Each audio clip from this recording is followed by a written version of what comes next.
नमस्कार बच्चों, आज का अपना लेक्चर नंबर 28 है, चैप्टर नंबर 3 का। और आज हमारा न्यू टॉपिक स्टार्ट हो रहा है, रिवैल्यूएशन अकाउंट। रिवैल्यूएशन अकाउंट, इसका मीनिंग क्या है? ये मीनिंग लिखा हुआ है, to recheck the value of assets and liabilities. Assets और लाइबिलिटीज की वैल्यू को रीचेक करना, फिर से देखना। कब देखना और क्यों देखना, ये यहाँ पर है। व्हेन यूज्ड एंड रीजंस, कि कब हम रिवैल्यूएशन अकाउंट को बनाते हैं और उसका क्या रीजन है रिवैल्यूएशन अकाउंट के बनाने का। ठीक है, सबसे पहले पॉइंट लिखा हुआ है, for change in profit sharing ratio. Profit sharing ratio में जब भी चेंज होता है तो रिवैल्यूएशन अकाउंट बनाते हैं। ठीक है, अब क्यों बनाते हैं? टू शेयर इंक्रीज और डिक्रीज, या तो कोई वैल्यू इंक्रीज होगी या फिर वो डिक्रीज होगी, उस वैल्यू को देखने के लिए। जो हमने पहले वाला जो प्रॉफिट शेयरिंग रेशो था और जो न्यू प्रॉफिट शेयरिंग रेशो है, उस वैल्यू में देखने के लिए कि कौन सा पार्टनर सेक्रीफाइस कर रहा है और कौन सा पार्टनर गेन कर रहा है। फर्स्ट पॉइंट हो गया, क्यों बनाते हैं और कब बनाते हैं। सेकेंड पॉइंट है, रिवैल्यूएशन अकाउंट कब बनाते हैं? For admission of partner. ये हमारा नेक्स्ट चैप्टर ही स्टार्ट हो जाएगा, एडमिशन ऑफ पार्टनर। जब कभी भी नए पार्टनर को एडमिट करते हैं, पहले ए और बी सपोज दो पार्टनर से सी पार्टनर एंट्री ले रहा है, तो एडमिशन हो रहा है न्यू पार्टनर का, तब भी हम रिवैल्यूएशन अकाउंट बनाते हैं। और जो रिवैल्यूएशन का जो इंक्रीज और डिक्रीज वैल्यू आती है वो ओल्ड पार्टनर्स में, ओल्ड रेशो में शेयर हो जाती है। और फॉर डेथ और रिटायरमेंट ऑफ पार्टनर्स, ये तो थी एडमिशन की बात। अब है डेथ और रिटायरमेंट, या कोई पार्टनर की डेथ हो गई या रिटायरमेंट हो गई, तो उस केस में रिवैल्यूएशन अकाउंट की जो भी इंक्रीज और डिक्रीज वैल्यू होगी, जो मरने वाला पार्टनर है या जो रिटायर्ड पार्टनर है, उस वैल्यू को कैसे हम देंगे, ये हमारा चैप्टर नंबर 4 होगा। ठीक है, 5 होगा। अभी चैप्टर नंबर 3 तो एडमिशन से रिलेटेड है, उससे नेक्स्ट चैप्टर जो होगा वो डेथ से होगा, वहां पर हम देख लेंगे। अभी फिलहाल हम यहाँ पर मेन बेसिक पॉइंट पढ़ रहे हैं, रिवैल्यूएशन अकाउंट। अब यहाँ से इन तीनों पॉइंट से आपको ये क्लियर हो गया कि जो रिवैल्यूएशन अकाउंट है वो कितना इम्पोर्टेंट है, मोस्ट इम्पोर्टेंट पॉइंट है। रिवैल्यूएशन अकाउंट के बिना आपका पार्टनरशिप का एक भी सम सॉल्व नहीं होगा। रिवैल्यूएशन के बिना आपका सम एक भी सोल्व नहीं होगा। एडमिशन में, डेथ में, और आगे जो भी हमारे इनके डिफरेंट हेडिंग होती है, उनमें भी रिवैल्यूएशन अकाउंट का रोल रहता है। ठीक है, अच्छे से समझ लेना रिवैल्यूएशन अकाउंट का क्या होता है। रिवैल्यूएशन अकाउंट का दूसरा नेम क्या है? Another name of revaluation account is profit and loss adjustment account. Revaluation account को का जो दूसरा नाम है उसका है profit and loss adjustment account. मतलब क्या हुआ कि प्रॉफिट एंड लॉस अकाउंट की तरह ही हो गया, सिमिलर हो गया। जैसे प्रॉफिट एंड लॉस अकाउंट में क्या करते थे कि डेबिट ऑल एक्सपेंसेस उसमें और credit all income and gains. तो यहाँ पर भी क्या है, इसका नेचर क्या है? नॉमिनल नेचर का अकाउंट है। इसकी डेबिट साइड पर सारे एक्सपेंसेस लिखेंगे और क्रेडिट साइड पर सारे हम जो भी रिवैल्यूएशन अकाउंट, मतलब जो एसेट्स और लाइबिलिटीज की रीवैल्यू होने के कारण जो लॉस होगा वो रिवैल्यूएशन अकाउंट के डेबिट साइड पर आएगा। ठीक है, और जो प्रॉफिट होगा वो रिवैल्यूएशन अकाउंट की क्रेडिट साइड पर आएगा। वैल्यू के इंक्रीज और डिक्रीज वैल्यू को देख के अगर कोई रिवैल्यूएशन अकाउंट में अगर कोई बेनिफिट होगा, कोई फायदा होगा, तो वो उसकी क्रेडिट साइड पर जाएगा। ठीक है, बाकी आगे क्लियर हो जाएगा। अब है ये ए पॉइंट है, when revised value are to be recorded. जब रिवाइज्ड वैल्यू होती है रिवैल्यूएशन अकाउंट की, उनको हम बुक्स में अगर रिकॉर्ड करते हैं। और बी पॉइंट क्या होगा? When revised value are not to be recorded. Books की बात कर रहा है ये कि बुक्स में रिकॉर्ड होगा, मतलब जो बैलेंस शीट होगी उसमें अगर हम वैल्यू को शो करेंगे तो क्या एंट्रीज होंगी, और नहीं जब बुक में उनकी रिवाइज्ड वैल्यू पर उनको नहीं लिखेंगे तो क्या होगा। आज का बस मेन जो है ए पॉइंट है, when revised value are to be recorded. जब रिवाइज्ड वैल्यू को बुक में लिखेंगे तो जर्नल एंट्रीज क्या होंगी। ठीक है, अब हमें फर्स्ट ऑफ ऑल हम देखेंगे एसेट। एसेट्स का जो बैलेंस होता है वो डेबिट होता है। डेबिट, जब भी कोई एसेट इंक्रीज होती है तो उसको इंक्रीज वैल्यू को हम डेबिट करते हैं। जब भी कोई एसेट डिक्रीज होती है, डिक्रीज का साइन है, डिक्रीज होती है तो हम उसको क्या करते हैं, क्रेडिट करते हैं। ठीक है, अब जब भी एसेट इंक्रीज हो रही है तो हमने डेबिट तो कर दिया, पर क्रेडिट किसको करें, रीवैल्यूएशन अकाउंट को। एसेट जब भी इंक्रीज होगी, जब भी एसेट इंक्रीज होगी तो हम उसको डेबिट करेंगे और रिवैल्यूएशन अकाउंट को क्रेडिट करेंगे। जब भी एसेट डिक्रीज होगी, डिक्रीज का साइन है, तो एसेट को क्रेडिट करेंगे, रिवैल्यूएशन अकाउंट को हम डेबिट करेंगे। ये तो हो गया एसेट्स की बात।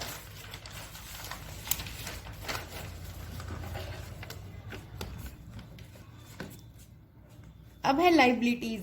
लाइबिलिटीज मतलब इसका दूसरा नेम भी क्या हो सकता है, मीन्स ऑफ पेमेंट, जो हमने पेमेंट करना है। और एसेट्स को क्या कहते हैं, source of income.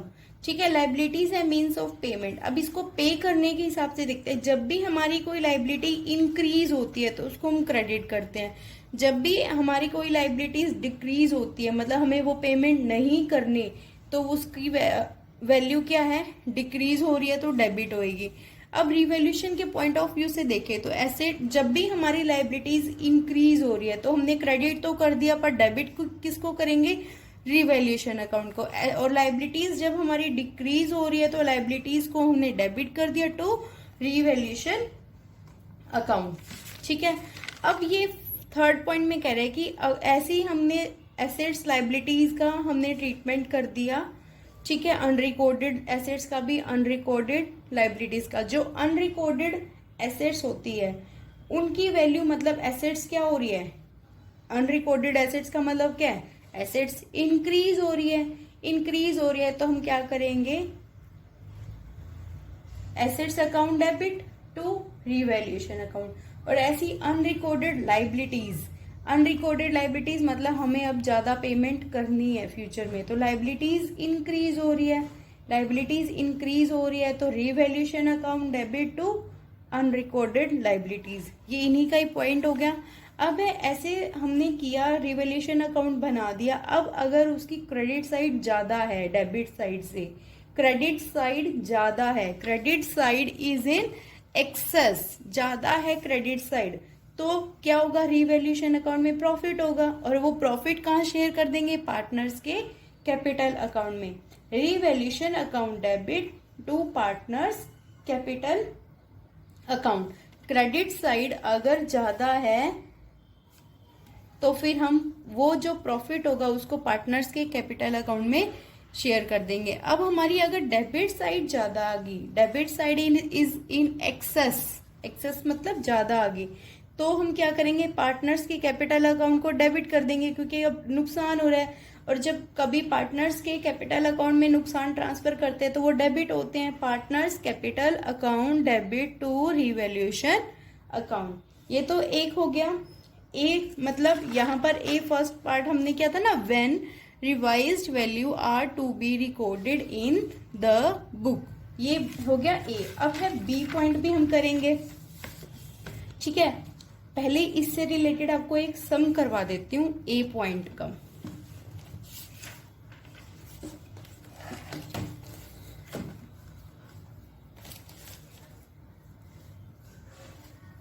A, B, C were partners in a firm sharing profits and losses in the ratio of 3:2:1.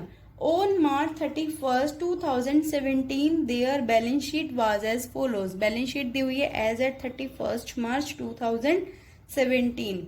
ये बैलेंस शीट को पढ़ना है। सबसे पहले हमने क्या क्या दिया हुआ है, एसेट साइड्स में दिया हुआ फिक्स्ड एसेट्स, करंट एसेट्स। अब हमें कैपिटल साइड में क्या दिया हुआ है, तीनों की कैपिटल दी हुई है।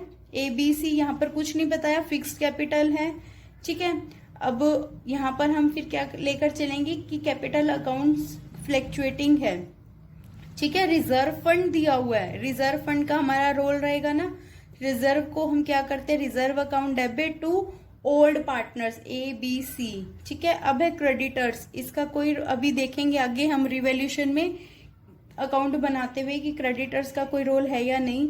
इम्प्लॉयज प्रोविडेंट फंड, इसके बारे में मैंने आपको बताया था, कभी भी पार्टनर्स के कैपिटल अकाउंट में ट्रांसफर नहीं करना, इसको अभी भी ट्रांसफर नहीं करना। ठीक है। अब यहाँ पर from 1 April 2017 they decided to share profits equally. Old ratio तो दिया हुआ था 3:2:1, अब new ratio 1:1:1। For this purpose the following were agreed upon. यहाँ पर गुडविल की वैल्यू भी हमको दी हुई है 3 लाख, हमें निकालनी नहीं है। फिक्स्ड एसेट्स हमें कहा हुआ है कि fixed assets will be depreciated by 10%। अब ये बाय जब लिख दिया ना तो वो कह रहा है कि 10% के द्वारा फिक्स्ड एसेट्स कम हो गई, 10% एसेट्स कम हो गई fixed asset. Capital of the partners will be in proportion to their new profit sharing ratio. For this purpose current accounts will be open. ये कह रहे हैं कि जो हमारी कैपिटल अकाउंट बनाएंगे जब हम, तो उनका जो पार्टनर्स के जो कैपिटल का रेशो होना चाहिए वो न्यू रेशो के अकॉर्डिंग कैपिटल अकाउंट को हम प्रिपेयर करेंगे। पास necessary journal entries for the above transaction in the books of the firm.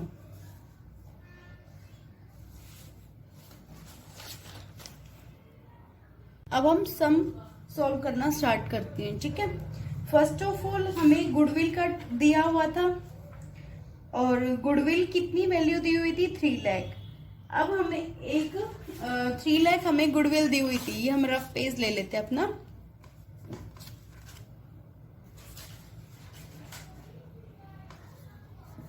पहले न्यू रेशो 1:1 एंड 1:1।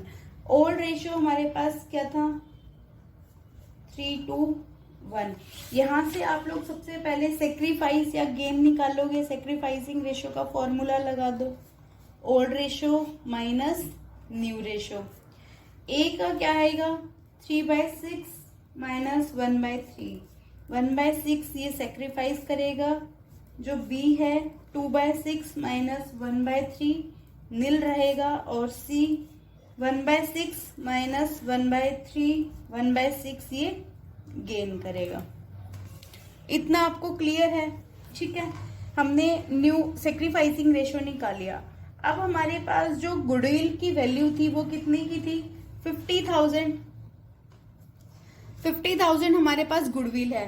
अब जब जो सेक्रीफाइस करता है उसको क्रेडिट करते हैं और जो गेन करता है उसको डेबिट करते हैं। अब यहाँ पर कितने से 1/6 करेंगे तो इसकी वैल्यू 3 लाख वैल्यू गिवन थी हमें, गुडविल की वैल्यू हमें 3 लाख गिवन थी। ठीक है। अब जो सेक्रीफाइस कर रहा है 1/6 और गेन कर रहा है वो भी 1/6, तो इसका कितना आ जाएगा 50,000 और इसका 50,000। ये सेक्रीफाइस कर रहा है और ये गेन कर रहा है। अब इसकी जर्नल एंट्री करते हैं सबसे पहले हम।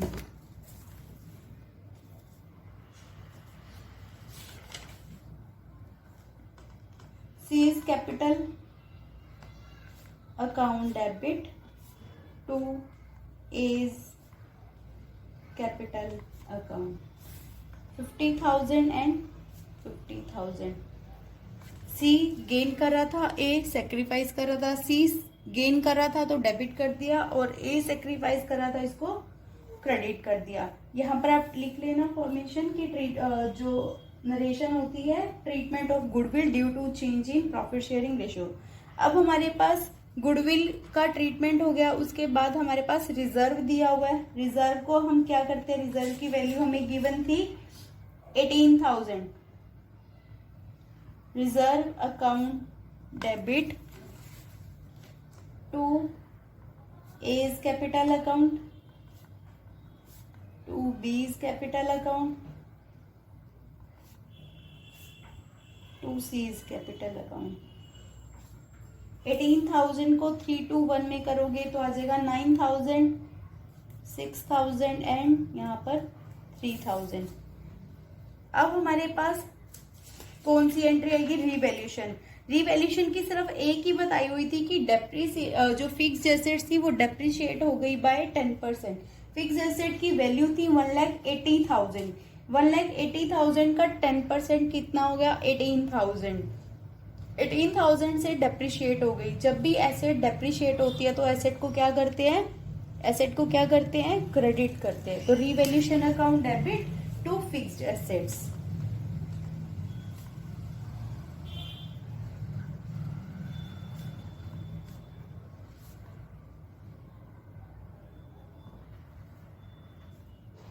$18,000। अब रीवैल्यूएशन का हमें और तो कोई पॉइंट दिया नहीं हुआ, तो इसकी क्या होगी? क्रेडिट साइड एक्सेस होगी, डेबिट साइड कम होगी। तो रीवैल्यूएशन अकाउंट का अगर हम इसको रीवैल्यूएशन अकाउंट में लिखें, एक बार मैं आपको यहाँ करके दिखाती हूँ। रीवैल्यूएशन अकाउंट अगर हम बनाएं तो अभी हमने रीवैल्यूएशन को क्या किया था? डेबिट किया था ना। कितने? फिक्स्ड एसेट से किया था? 2 फिक्स्ड एसेट अकाउंट 18,000। अब डेबिट साइड ज्यादा होगी, क्रेडिट साइड कुछ नहीं है, तो फिर हमें क्या हो गया? लॉस हो गया। ठीक है, तो अब यहां पर हम क्या कर देंगे?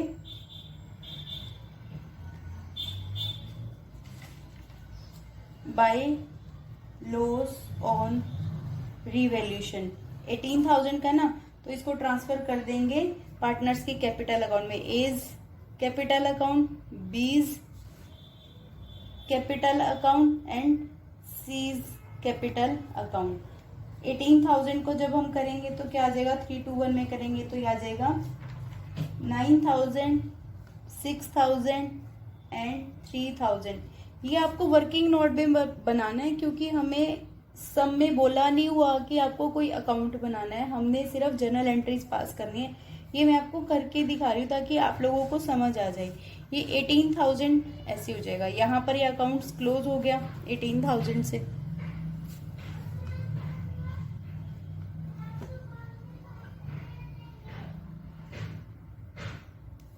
क्लियर? रिवैल्यूएशन अकाउंट ऐसे बना दिया।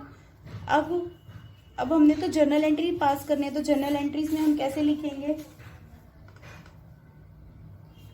As capital account debit,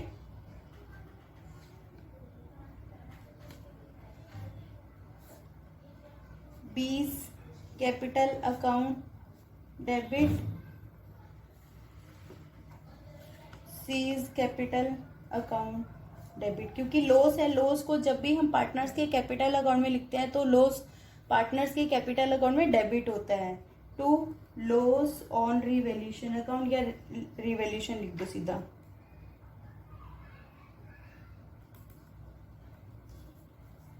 $9,000, 6,000 and ये 3,000, ये आ गया 18,000।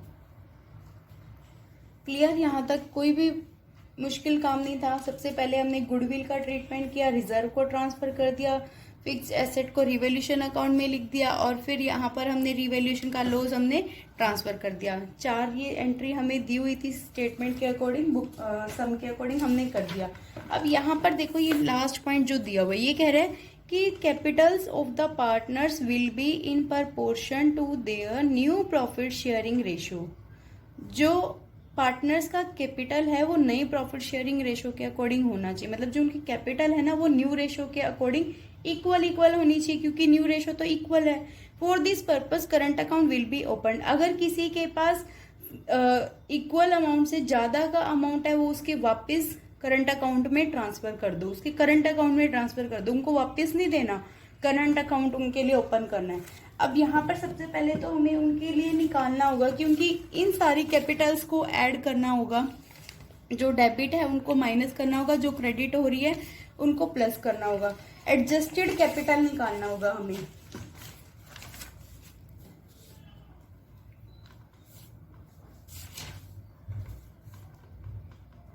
ये आपको वर्किंग नोट में करना होगा। Adjusted balance of capital accounts.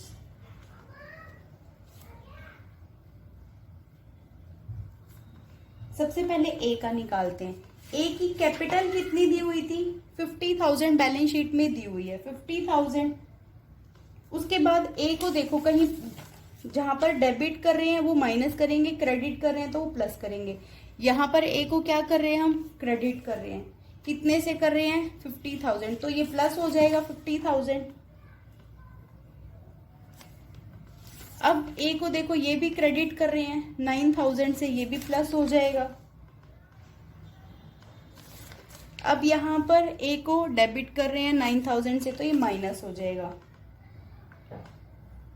तो कितनी आ गई इसकी? 1 लाख।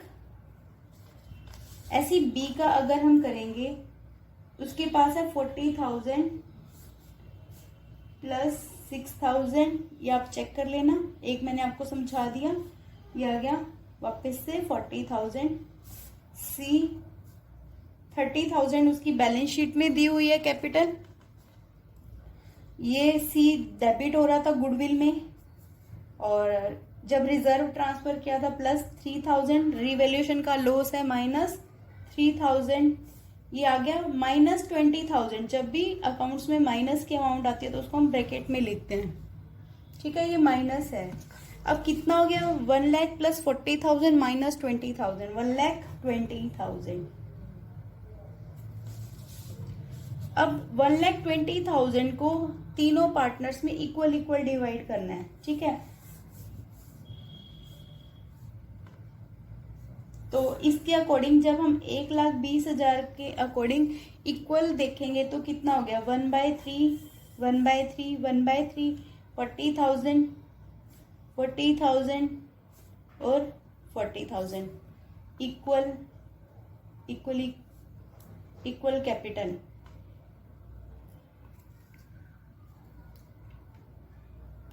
इक्वल कैपिटल, ठीक है।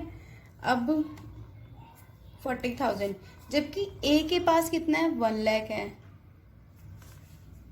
ए के पास 1 लाख है, होना चाहिए उसके पास 40,000। ए की जो कैपिटल है वो 1 लाख से क्रेडिट है। अब हमने 60,000 उसके करंट अकाउंट में क्या करना है? ट्रांसफर करने हैं। 60,000 उसके करंट अकाउंट में क्रेडिट करने हैं, ठीक है, क्योंकि जब भी ट्रांसफर कर रहे हैं तो फालतू है उसके पास पैसा, तो उसके करंट अकाउंट में क्या हो जाएगा? क्रेडिट हो जाएगा। यहाँ पर हम एडजस्टेड बैलेंस निकाल लेते हैं, ए, बी और ये सी। एग्जिस्टिंग कैपिटल कितना है इनका? बिल्कुल सिंपल है, कुछ नहीं है, आपको जैसे दिया हुआ है सब में वैसे ही करना है। एग्जिस्टिंग कैपिटल इनकी कितनी कितनी आई? 1,40,000 एंड 20,000।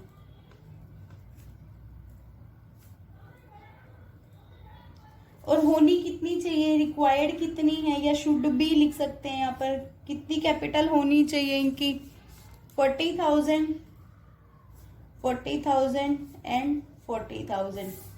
अब यहाँ पर हम ट्रांसफर कहाँ करेंगे? उनके करंट अकाउंट में। अब कई बार सब में ये भी हो सकता है कि उनको वापस दे दो, तो हम कैश और बैंक का रोल आ जाता है। अभी यहाँ पर उनका करंट अकाउंट का रोल है, ट्रांसफर टू करंट अकाउंट्स। 60,000 उनके करंट अकाउंट में क्या हो जाएगा? क्रेडिट हो जाएगा, इसका तो कुछ नहीं होएगा।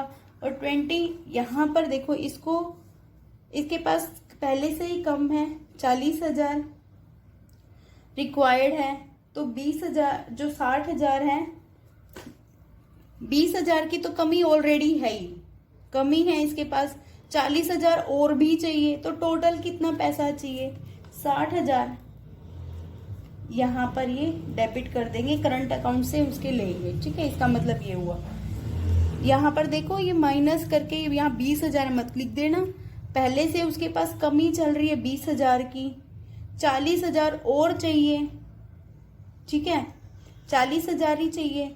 अब टोटल हम 60,000 उससे लेंगे, तभी उसमें से 20,000 उसकी कमी होगी और बच गया उसके पास 40,000। ये चीज है। अब इसके जर्नल एंट्रीज में देखो कैसे करेंगे।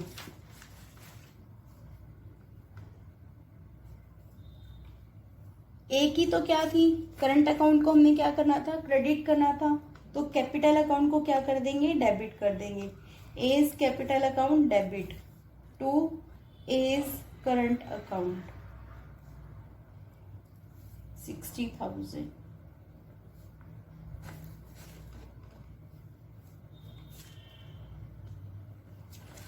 ऐसी बी का तो कोई था ही नहीं, उसकी तो इक्वल नहीं अमाउंट थी, 40,000 चाहिए थी, 40,000 ही उसके पास थी।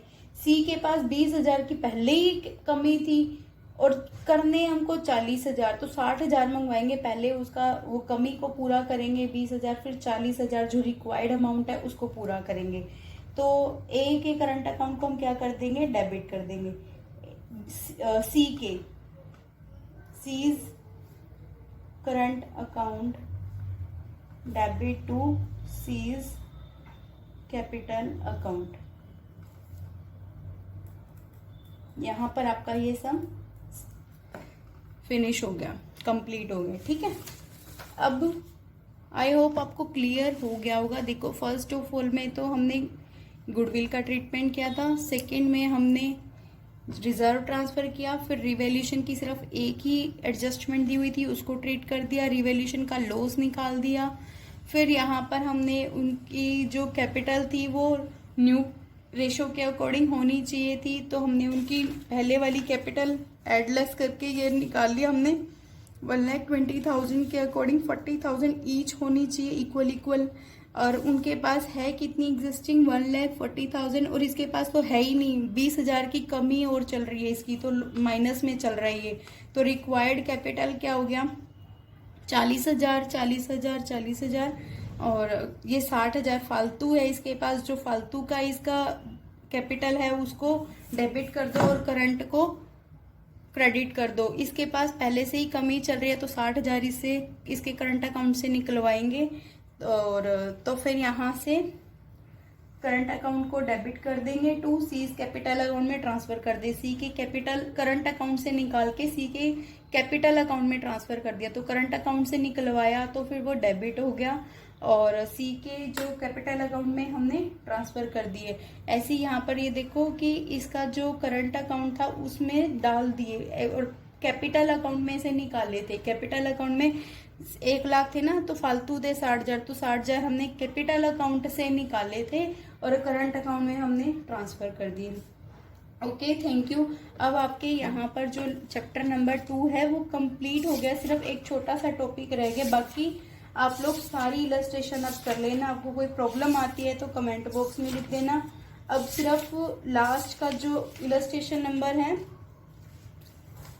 36 तक आपकी कंप्लीट हो गई है, 36 तक इलस्ट्रेशन आपकी कंप्लीट होगी। अब लास्ट की 3 इलस्ट्रेशन रहेगी, एक छोटा सा टॉपिक रह गया। ठीक है, उसमें हमें क्या करना होता है वो भी मैं आपको करवा ही देती हूँ। ये कि when revised value are not to be recorded in the books, जब रिवाइज वैल्यू को बुक्स में हम रिकॉर्ड नहीं करते तो हम कोई अकाउंट नहीं बनाते, रिवैल्यूएशन अकाउंट नहीं बनाते, सिर्फ जो उसकी आइटम्स प्लस और माइनस की होती है ना उसको हम नरेशन में लिखते हैं, ऐसे स्टेटमेंट में लिखते हैं। रिवैल्यूएशन का अकाउंट नहीं बनाते, बस यहाँ पर ऐसे फॉर्मेशन में लिखते हैं। ठीक है,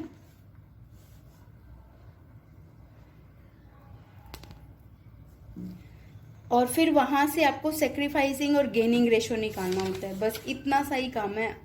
आप लोग एक बार ट्राई कर लेना, इससे रिलेटेड मैं आपको इलस्ट्रेशन नेक्स्ट लेक्चर में करवा दूंगी। Okay, thank you for watching.